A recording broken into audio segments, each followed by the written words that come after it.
I've been to 32 countries in Europe, and these are the ones I like the least. First off, we got Slovakia. I think it really is kind of hard being in between such amazing cities as Prague, Vienna, and Budapest. But Slovakia in the middle, and Bratislava especially, it's just like it's really hard to compete. I was passing by from Vienna before I went, and then just after Bratislava, I went to Budapest.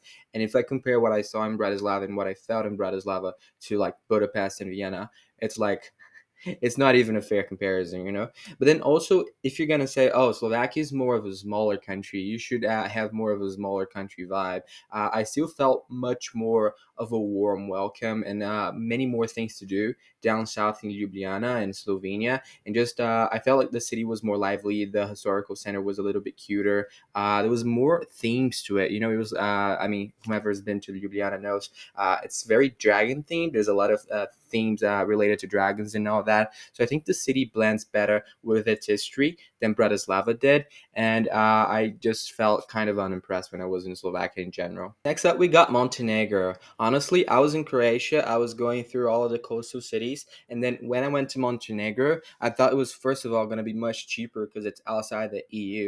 And then second, it was going to be a little bit less, I don't know, touched because Croatia was very packed with tourists. But that's honestly not what I found in Montenegro. Mostly what I found there is the city were just less impressive, less cute, less medieval than let's say Split or Dubrovnik in Croatia. They're also not that different in prices. I mean, they were a little bit cheaper, but not as cheap as Albania down south, which I went the following day or 2 days after. I don't know.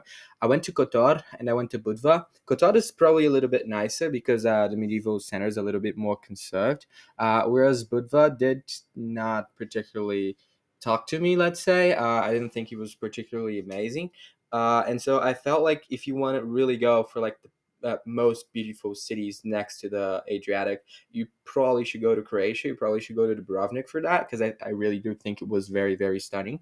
But if you think, oh, I need cheaper prices, I need to go as cheap as possible, you might as well just go south to Albania and you're going to get much more bang for your buck. And then Montenegro was in this in between where I didn't really find the value that much when compared to the other countries I've been. Country number three is Andorra. Andorra is like a little country between Spain and France. So it's actually a microstate. It's kind of a city. It's also kind of a country. And I took a day trip there from Barcelona. The landscape was amazing, but it was mostly in France and in Spain, so I wouldn't consider it part of Andorra. There were mountains. There was snow, even though it was like mid March, early. I think it was even early April actually. So it was like very stunning getting there. But then when I actually got to the city, crossed the border, I realized that there's actually nothing to do there. I wasn't going for skiing, so I couldn't do that, and that's what lots of people do there. So apparently that's good. And I also wasn't going for shopping, which is the second thing that people do there. So other than that, there's literally nothing to do.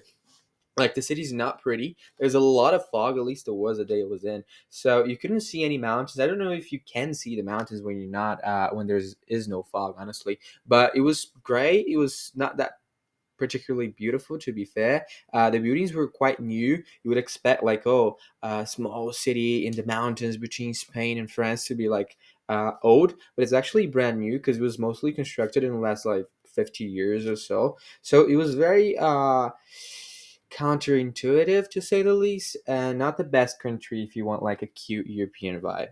Last, I'm gonna have to say Lithuania. I'm sorry, but I went to the Baltics last winter. It was amazing. It was like covered in snow. It was a very cool experience for someone not that used to snow as myself. But compared to Estonia and to Latvia, Lithuania did not like live up to the hype. It's just Tallinn had just such a nice historical center in general, like with the architecture and all. It was very, very cute. The castle was amazing. And then Riga was also nice. It was a little bit more edgy and not as taken care of as Tallinn, but it was also near the sea, and I could go to the sea, and I actually saw like the forest and the sea in Latvia, which were amazing.